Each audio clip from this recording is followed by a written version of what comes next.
मैं पूरे सम्मान के साथ मोहन भागवत जी से 5 प्रश्न पूछना चाहता हूं और आपका समर्थन चाहता हूं। अगर मैं कोई गलत प्रश्न पूछूं तो बता देना, और सही प्रश्न पूछूं तो मैं आपसे हाथ खड़ा करवा के पूछूंगा। मेरा पहला प्रश्न है मोहन भागवत जी से।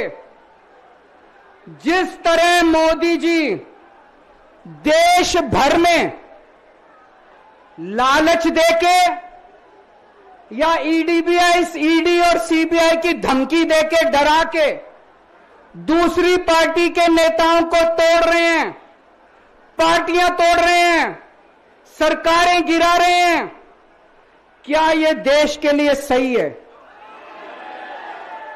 मैं मोहन भागवत जी से पूछना चाहता हूं, क्या आप नहीं मानते कि यह भारतीय जनतंत्र के लिए हानिकारक है? पूछना चाहिए कि नहीं पूछना चाहिए मोहन भागवत जी से? मेरा दूसरा प्रश्न है उनसे। देश भर में सबसे भ्रष्टाचारी नेताओं को मोदी जी ने अपनी पार्टी में शामिल करवा लिया। जिन नेताओं को कुछ दिन पहले मोदी जी ने खुद सबसे भ्रष्टाचारी बोला, जिन नेताओं को अमित शाह जी ने खुद भ्रष्टाचारी बोला, कुछ दिन के बाद उनको बीजेपी में शामिल करा लिया। मैं मोहन भागवत जी से पूछना चाहता हूं, क्या इस प्रकार की राजनीति से आप सहमत हो? क्या आपने कभी ऐसी बीजेपी की कल्पना की थी? पूछना चाहिए कि नहीं पूछना चाहिए मोहन भागवत जी से? मेरा तीसरा प्रश्न है मोहन भागवत जी से। बीजेपी आरएसएस की कोख से पैदा हुई है कि नहीं है? कहा जाता है यह देखना आरएसएस की जिम्मेदारी है कि बीजेपी पथभ्रष्ट ना हो। मैं मोहन भागवत जी से पूछना चाहता हूं, क्या आप आज की बीजेपी के इन कदमों से सहमत हैं? क्या आपने कभी मोदी जी से यह सब ना करने के लिए बोला? मोहन भागवत जी बताएं कि क्या आपने मोदी जी को यह सब गलत हरकतें करने से रोका कभी? पूछना चाहिए नहीं पूछना चाहिए? मेरा चौथा प्रश्न है मोहन भागवत जी से।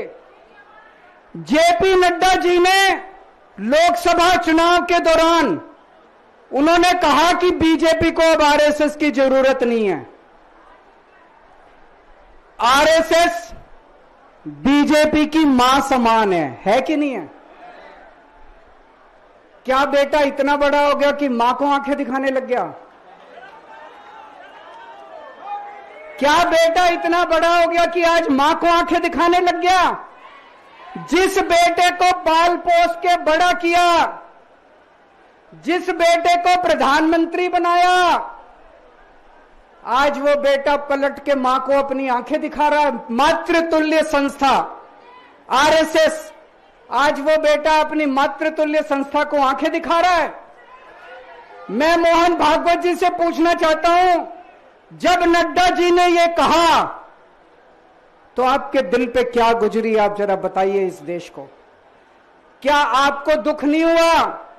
मैं आरएसएस के हर कार्यकर्ता से पूछना चाहता हूं, जब नड्डा जी ने कहा कि हमें आरएसएस की जरूरत नहीं है, क्या आरएसएस के हर कार्यकर्ता को दुख नहीं हुआ? मेरा पांचवा प्रश्न मोहन भागवत जी से मैं कहना चाहता हूं, आप ही लोगों ने मिलकर कानून बनाया था कि 75 साल के होने पे कोई भी व्यक्ति रिटायर होगा। इस कानून के तहत आडवाणी जी को रिटायर कर दिया, मुरली मनोहर जी जैसे बड़े बड़े नेताओं को रिटायर कर दिया, बीसी खंडूरी जी को रिटायर कर दिया, कलराज मिश्र को रिटायर कर दिया, शांता कुमार को और पता नहीं कितने लोगों को रिटायर कर दिया। अब अमित शाह जी कह रहे हैं कि यह नियम मोदी जी पे लागू नहीं होगा। तो मैं मोहन भागवत जी से पूछना चाहता हूं, क्या आप इससे सहमत हो कि जो नियम आडवाणी जी पे लागू हुआ वो मोदी जी पे लागू नहीं होना चाहिए? आप ये पूछना चाहते हैं कि नहीं पूछना चाहते? पूरा देश आज मोहन भागवत जी से ये प्रश्न पूछना चाहता है।